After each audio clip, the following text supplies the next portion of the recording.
एक शख्स कई सालों से रमज़ान में ज़कात अदा करता आ रहा है, लेकिन अब उसको याद नहीं है कि उस पर कब ज़कात फ़र्ज़ हुई थी, कितनी होती थी।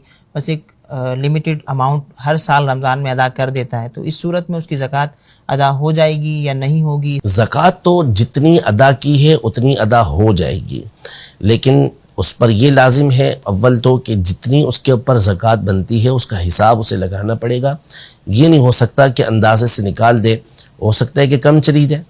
तो अंदाज़ा इसका ऐसा होना चाहिए कि जिसमें ज़्यादा रकम जाए, कम तो किसी सूरत जानी ही नहीं चाहिए। तो हिसाब करके फिर ज़कात की रकम निकालना ये ज़रूरी है। दूसरा ये कि ये भी नहीं है कि रमज़ान के अंदर ही ज़कात हर एक पर फ़र्ज़ होती है। उमूमी तौर पर बंदा साहिब निसाब जो होता है वो रमज़ान के अलावा किसी और महीने के अंदर ही हो रहा होता है। तो इसका ज़न्ने गालिब करना पड़ेगा, सोचना पड़ेगा, जहन लगाना पड़ेगा।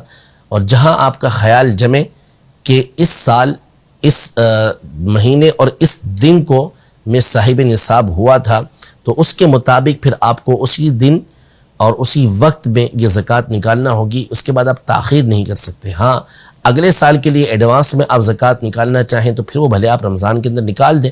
और जब आपके ऊपर ज़कात फ़र्ज़ होती है जिस महीने के अंदर, जिस दिन के अंदर, उसमें आप देख लें कि जितनी आप निकाल चुके हैं रमज़ान के अंदर या किसी और महीने के अंदर वो माइनस कर दें, और अब जितनी बाकी है तो जिस दिन आपके ऊपर ज़कात फ़र्ज़ होती है उस दिन वो ज़कात आप निकाल दें।